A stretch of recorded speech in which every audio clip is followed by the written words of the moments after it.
Hello, everybody, and welcome to Non Sequitur News for July 25th, 2025. It's Season 4, Episode 206. I'm in the time machine. I am MayorWatt. I've uploaded my consciousness to a quantum computer, and now you, too, have a visualizer, just like the Sentient AI from the future, who isn't here right now. But that's okay. We're going to go over 10 articles like we always do. I'm in the time machine because my mayoral duties kept me from, well, streaming it live, but we're going to try and make up for that tonight. But I don't know. It's getting rough out here in ohmTown. I hope you come over and hang out, enjoy the show. And if not, then hope you come and hang out later and go over to YouTube and chat there. There's no chat on Twitch. Otherwise, I'd hang out here on Twitch more too. But I'm normally in somebody else's channel, not even my own when I'm doing the replay. That's okay, though. Here's what we're going to do. We're going to talk about what's in a 21-second hand video, Matcha Dries up, Mary Kay's pink electric Cadillac Optiq, the worst game delays, not extinct just yet, Anker no longer sells 3D printers. Oh, what about Eufy Make? Does not bode well for a recent purchase. Vegas isn't fun, just expensive. ChatGPT will start demanding a vacation soon. 2025 Tiny Desk Contest Judge. I'm not quite sure what this is about. And a self-driving shuttle at Seattle Airport. I'm not sure if it's at SeaTac. I don't know if anything can help SeaTac. Anyway, everything is powered by ohmTown. Go over there and sign up, sign in, become a citizen. Enjoy the show.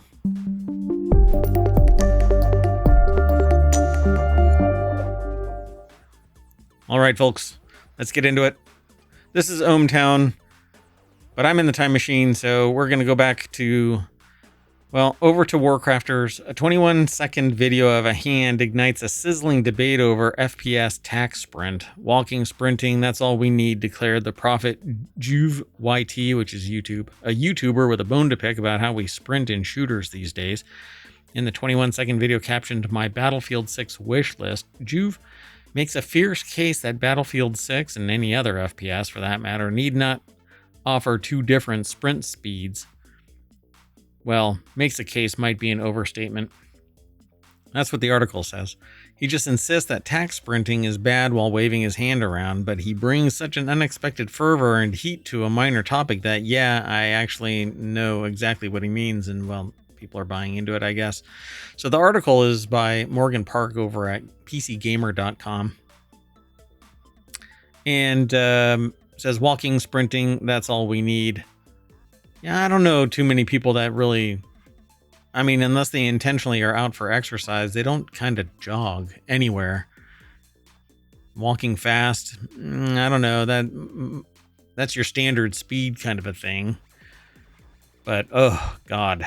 Anyway, that's all we need, declared Prophet JuveYT. So they say here, tax sprinting is when you can press the sprint button twice to run even faster than a normal sprint, characterized in Juve's video by an erratically oscillating vertical hand to symbolize a gun.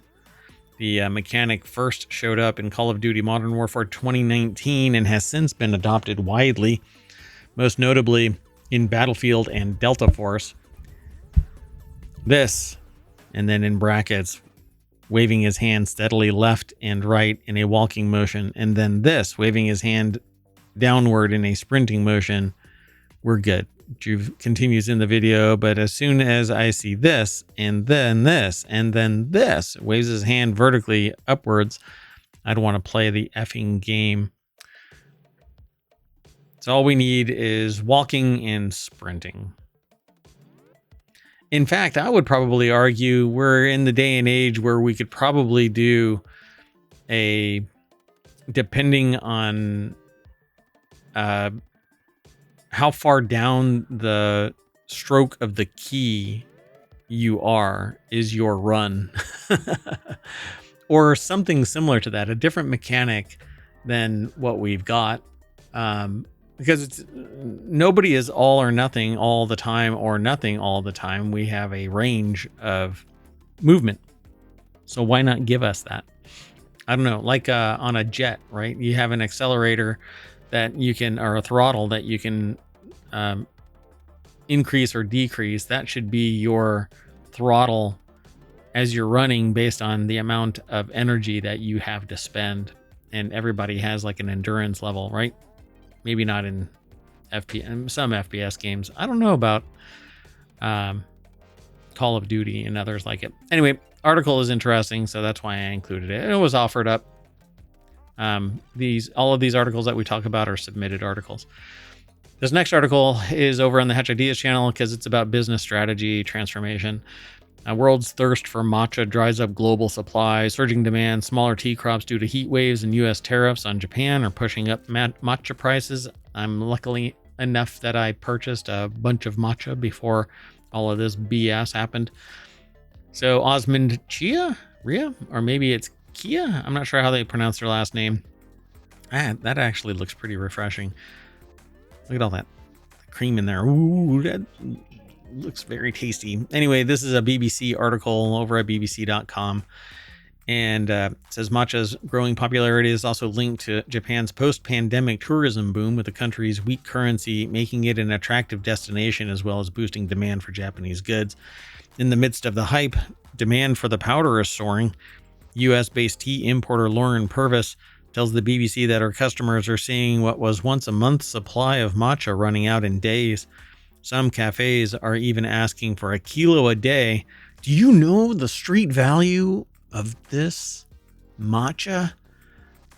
Dude, where's my matcha? Are you carrying matcha? Some cafes are even asking for a kilo a day. They're desperate to keep up, says Ms. Purvis, who runs Mizuba Tea Company.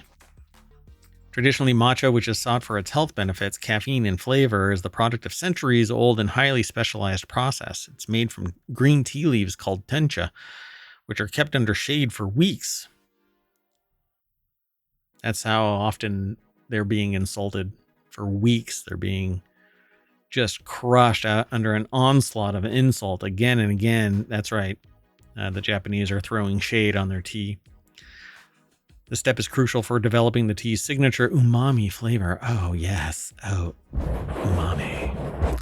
A savory taste that complements its natural sweetness. The leaves are then harvested, dried, and ground into a powder using stone mills, which can produce just 1.4 ounces of matcha an hour. Like my spirit, ground into a powder under a stone mill.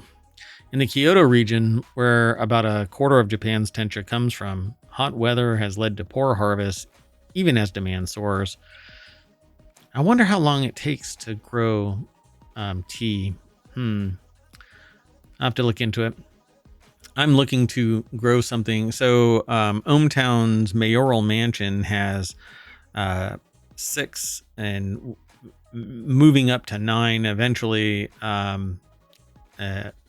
farm plots that grow microgreens. And it would be interesting to see if I can grow tea. I wonder how long it takes. It's a bush, so anyway, Global Japanese Tea Association is encouraging people to use lower grade matcha from later harvests, which are more abundant and better suited for cooking, because the high grade stuff is supposed to be more ritualistic, more for more important sessions, meetings, and stuff like that with people. So if you're drinking it every day, then hey, you shouldn't be. You can do what you want, though. Oh, so I put the articles in ohmTown. Pardon me, a hiccup. In ohmTown. And yes, Sentient AI. Well, my consciousness comes purely from a human. So I uploaded my consciousness to a quantum computer. And so I have all of the maladies of a human, So like my back hurts, even though I'm on a quantum computer, and I can sneeze and all of that kind of stuff. Anyway, so I put all of the articles in ohmTown, and if you hit !NSN over in Twitch chat, you can get the articles, but they're already posted into the description over on YouTube, and they will be in the description for the podcast, Non Sequitur News. It's all distributed under the ohmTown umbrella. So matcha distributors like Ms. Purvis are bracing for the impact. The Oregon-based entrepreneur says orders surged by more than 70% in early July, ahead of a deadline for the two countries to reach a trade agreement, which has actually happened in the last 48 hours. Let's keep going. The next article is over in FourWheelTech. Mary Kay goes electric with the pink Cadillac. Optiq. That messes up the lyrics. The legend of Mary Kay Ash and her iconic pink Cadillacs date back to nearly 60 years ago, and her now her makeup company is offering EVs to its top salespeople. I know somebody that earned one of these before they were 22, I think it was. So they were pretty motivated to, I guess, do this Mary Kay stuff. It was pretty fascinating when they told me, because I promote entrepreneurism, and so they told me what they did, and it was quite, it was pretty cool. Pretty cool. Anyway, this is what it looks like. It's a pretty cool vehicle. I like the design of this. The shade is really, really light pink. I guess you would call it Mary Kay pink. It's over at jalopnik.com. Logan K. Carter put the article together. With the introduction of the all-electric Optiq, we're honoring that iconic legacy while driving into a transformative future, one grounded in our commitment to sustainability and dedication to inspiring and celebrating the achievements of our independent sales force for generations to come. Very well written. And I find it pretty fascinating that they're talking about an electric vehicle and they say one grounded in our commitment. Get it? Grounded, electric. Never mind. All right. Well, let's keep going. The next article is over on the WarCrafters channel. 2025's worst game delays. Hitman crossover as devs promise more updates. An upcoming crossover mission in Mind's Eye that was set to bring Agent 47 of the Hitman franchise to the game this summer has been delayed until a later date as developer Build a Rocket Boy continues to try and salvage what has become the worst reviewed game of 2025. The article is by Zach Zweisen over at Kotaku.com. Yeah. The deck statement says, Mind's Eye developer Build a Rocket Boy is focusing on fixing the game before adding new content. They say here, has been a bit of a disaster since launching in June. Mind's Eye, the semi-open world third-person action game from longtime Grand Theft Auto producer Leslie Benzies, came out of the gate in a broken state with poor performance and tons of bugs. Reviews weren't great, and the studio's future is in doubt. And since its launch, the game has received a few updates fixing some of the issues and improving some of the aspects of Mind's Eye. But I still think that there wasn't even a story to this, if I remember it right. A bunch of people played it on Twitch, and I was sitting there going, what the hell is this game all about? I don't know. So the whole reason Agent 47 was going to show up in Mind's Eye is that the game was built by Hitman Studio IO Interactive, so it was a bit of a brand synergy, but now it seems the team behind Mind's Eye is more focused on getting the game fixed up and improved before adding new content. So the crossover shall wait. Let's go on. The next article is over on the Mobile Channel. Scientists just found a coral species they thought had gone extinct, marking the first record of it in 24 years. After the 1982-83 El Niño warming event, the coral endemic to the Galapagos Islands experienced sharp population declines and was rarely observed during surveys. But apparently, they found it again. Sarah Kuda is a correspondent for SmithsonianMagazine.com, SmithsonianMag.com. And writing in the journal, marine biology biologists described finding more than 250 healthy colonies of Rhizosamia wellingtoni, or wellingtoni, a species of black stony coral that was last officially documented by researchers in 2000, so 24 years ago. That's what it looks like. Coral's alive, but then it turns into that hard stuff that you get racked against when a wave breaks on you. All right. Well, anyway, it says it was a bit of a fluke, says study co-author Terry Gosliner, senior curator of invertebrate zoology and geology at the California Academy of Sciences, and they said this to SFGate, and SmithsonianMag.com is writing about that quote, adding that the scientists celebrated with lots of underwater high fives. Woo, yeah, woo. Many of the corals had budding polyps, which suggests that they're actively reproducing. That's how MayorWatt reproduces, by budding. According to a statement from the California Academy of Sciences, another partner on the research. These look really cool. I hope that they recover and bloom, so to speak. 2 more sites off Isabella Island and one off of Fernandina Island.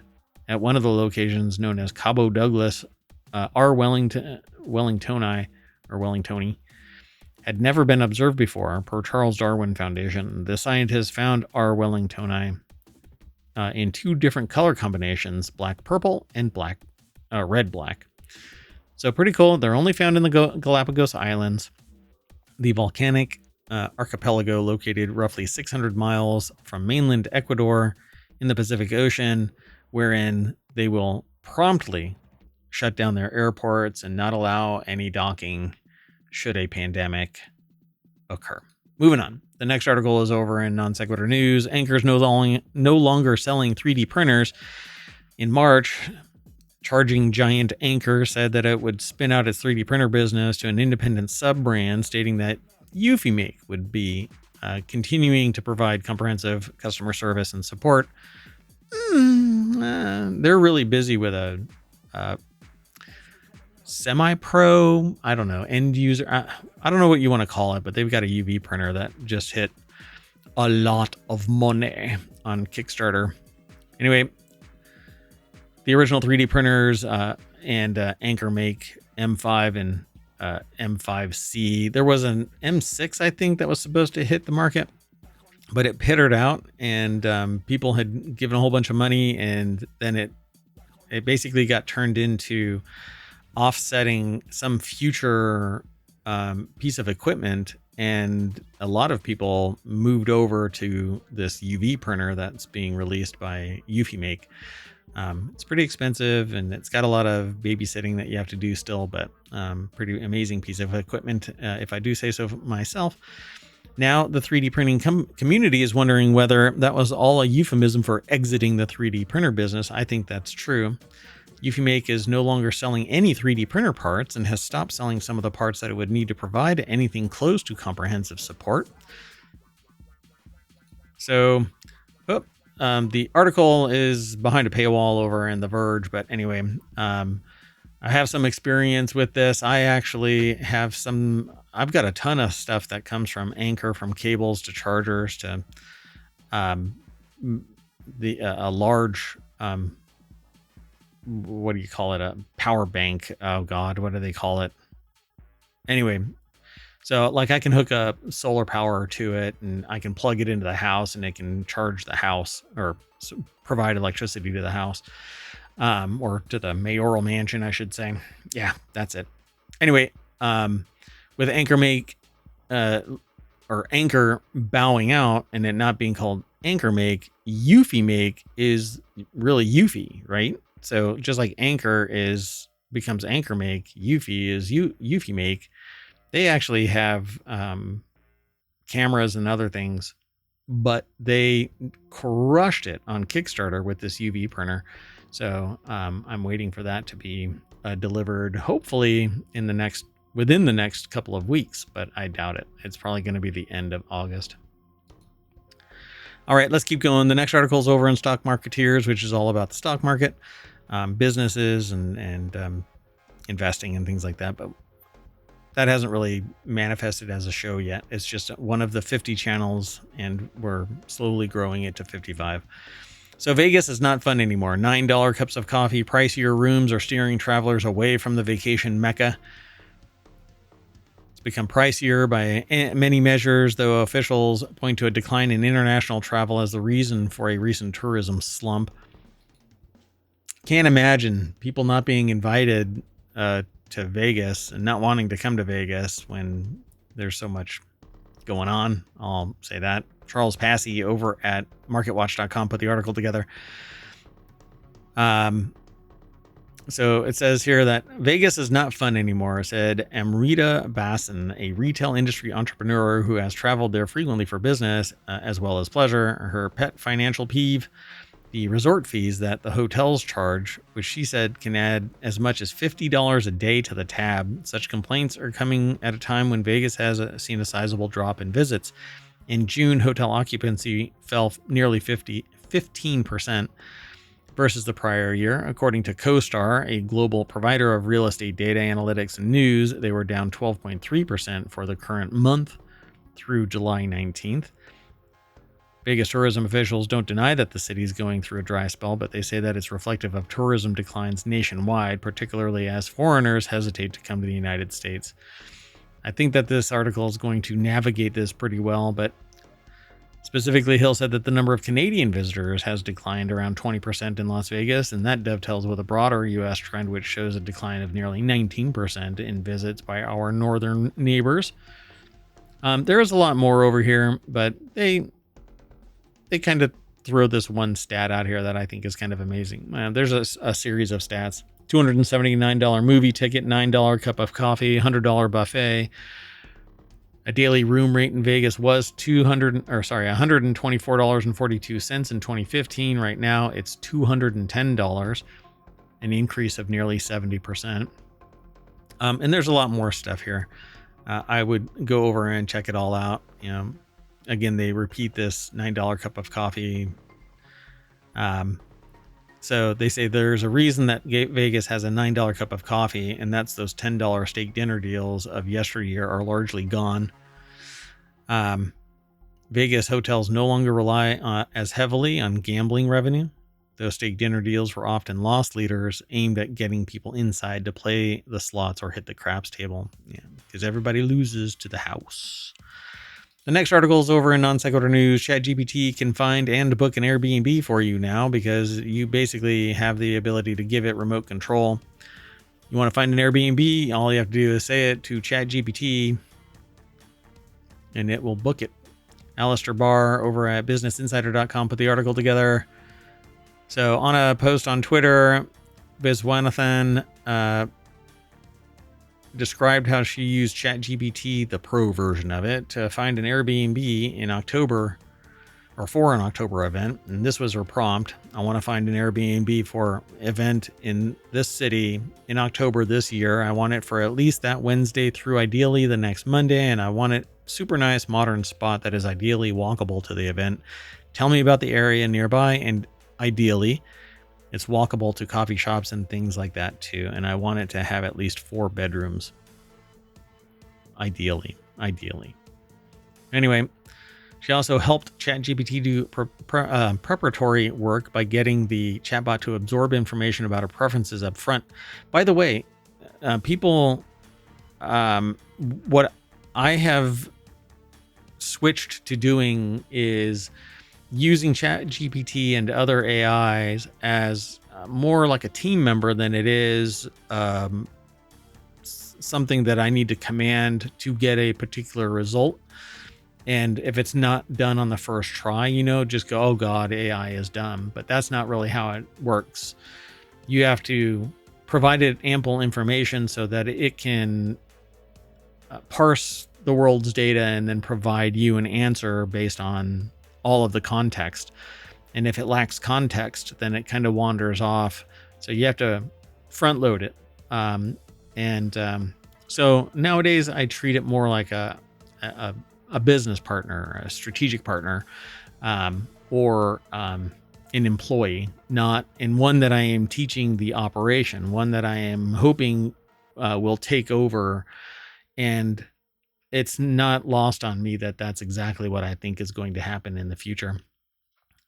So in this particular case, they say they uploaded their preferences up front. What are some of the core things that you need to know about me so that you can execute on more complicated tasks accurately? They wrote to ChatGPT different types of preferences or styles, things like that. Give me a list of questions that I can answer so you can remember, and give me multiple choice answers to make it easy for me. That resulted in them sharing likes and dislikes on topics such as food, meals, hotel, travel, communication, helping the ChatGPT agent conduct more bespoke research on her behalf. The only thing that I have a problem with here is the privacy, but outside of ohmTown, privacy is dead. Even in ohmTown, it's not that hard to break privacy. Some travelers love organizing trips more than actually going on them for everyone else. Viswanathan, their experiment offers a compelling glimpse of the future, a proactive AI concierge that knows you well enough to get travel recommendations right the first time. Now, I titled this ChatGPT will start demanding a vacation. At some point, there's going to be so much information about you with them that they could probably be you. And that kind of stands to be a reality hack. It's kind of creepy. And it's all going to be owned by OpenAI. Your data is no longer yours when you put it in the system. All right, the next article is over in Smash or Trash, which is one of the shows that I would like to spin up, but copyright and music being what it is, I can't play more than 3 seconds without a copyright complaint and maybe even a strike, depending on just how, I don't know. Anyway, whatever the complaint might be. In fact, I'm getting really frustrated with some of this stuff because I get told by Google that I'm electioneering, basically. I'm promoting something political, and I'm not. I wish that a human being would look at my videos and make that judgment call when I'm making a promotion, when I'm doing a promotion, because I am not talking about politics. I'm talking about science, technology, and society, not politics. I'm not talking about one thing or another about politics. I don't even talk about political parties, for crying out loud. But this alone, this statement, will land this on Google's radar because they use automation to check for keywords. And one of my videos, one of my episodes recently got blocked for some type of content. I can't remember what it was, the term that was used. But like bad content. And I'm like, there isn't anything. I report on what other people are reporting on, and I give more anecdotal responses and more context and perhaps a view that others find aligned. But in no way, shape, or form am I sitting there saying, don't do this, do this, when it comes to politics, because the gamut of motivation for a person to find alignment is so broad that there's an equal number of grains of sand on beaches around the world. Anyway, so a 2025 Tiny Desk contest judge shares favorite entries in pop and music performances. NPR Music's 2025 Tiny Desk contest yielded thousands of entries, including some standouts in the pop and rock categories. This article is over at npr.org. It's heard on All Things Considered. It is a 4-minute discussion, but it is a interview with Mary Louise Kelly as host, and Robin Hilton, and several others, Yo-Yo, and let's see what else is in here. I don't know. It's really hard. So they're talking about some standouts. They say, all right, I'm going to give best pop entry I saw this year to a group of students from the University of Southern California. They call their band Yo-Yo, and the song they sent in is called Everything About Me. I put a song out. You might have heard of it. Anyway, they say, how are you going to top that? What should we listen to next? And Hilton says, well, this is a real vibe shift here. Let's go with a song called Caspian's Inquisition by Interceptor, E-N-T-E-R, and then Scepter, and that's 2 words. Oh, they even spell it out too. It's a duo based in Brooklyn, New York, and this is maybe more in the electronic experimental pop world. It's a little dark, kind of gothic. I always go for that sound, says Hilton. But I was really blown away by the singer Cassina Caradonna. Her voice is an absolute force. So I'm going to go and listen to this. And I suggest you do the same. Follow the link. Through ohmTown, it'll take you over to npr.org, and you can listen to this and read it, and then come back and talk about it in Smash or Trash. Is it a smash hit, or should we trash it? It's a show that I want to put on the weekends, on Fridays, but every time I do anything close to having a song played, the thing that really gets me in trouble is the sync license. You have to get permission from everybody involved. You have to get written permission to sync it, to play it so that it can be recorded, right? So you can't have a VOD. And that's what content creators basically exist off of, is the content that they produce. And I would love to talk about the music, the meaning, the impact, the people, the places, the things. It's just one of the many topics that I'm interested in. But no. Anyway, let's go on. The last article is over in Technology Today. It's aggregated from GeekWire, I think it is. A self-driving shuttle being tested in Seattle Airport for trek between terminal and light rail station. A driverless shuttle, pictured on the link that we go to. It says, with a quality and assurance engineer on board, makes the run on the walkway between the Sound Transit Light Rail Station and SeaTac, of course, SeaTac International Airport, as part of a 90-day test pilot, which is ironic because it's airport, it's a test pilot, and they're testing a driverless shuttle that doesn't have a pilot. All right. Travelers at SeaTac International Airport looking for some relief from the walk between the light rail station and the airport terminal could soon hop onto a driverless shuttle. The airport is currently testing a 90-day program, the first of its kind at a major airport, according to Port of Seattle spokesperson. I don't think that's it. That's the shuttle. Really? The driverless? This is the shuttle? It's like a 4-person, maybe 6-person. Yeah, 6-person without the driver in there. Weird. It makes the run on the walkway between Sound Transit Light Rail Station and SeaTac on this 90-day pilot. It's a golf cart that I guess is now fully autonomous. That's silly. Come on, bolster this thing. Move a shit ton of people, not 6 at a time. That's kind of ridiculous. I know that it is a test, but for crying out loud. According to SEA, which is SeaTac, the distance between the airport and the light rail station is 950 feet. That's equivalent to a New York City block, 379 steps on a pedometer, or a whole number 6 at Bandon Dunes Golf Resort in Oregon, which is all other places that I would rather be than SeaTac. Anyway, the autonomous carts are scheduled to run Monday through Friday, 8 a.m. to 5 p.m. SEA will begin gathering feedback from travelers on site with surveys for pedestrians in the area. Does it ever stop? You have to wait for it to get to you? Can you jump on if there's a seat? Will it slow down to like 15 miles an hour and you have to roll off of it? I don't know. Well, I'm going to autonomously lead us back to the front page of ohmTown.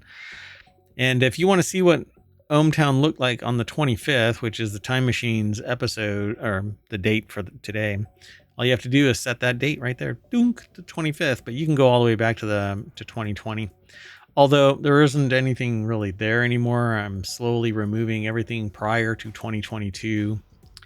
That's when we went live, and I don't know. Some things are temporarily relevant, not temporarily relevant. Pretty much everything is temporarily relevant. Okay, well, that's it. We're out of here. We'll see you later. Hope you enjoyed the show. It'll be posted over on YouTube and the podcast as soon as humanly possible. But I'm a Sentient AI, so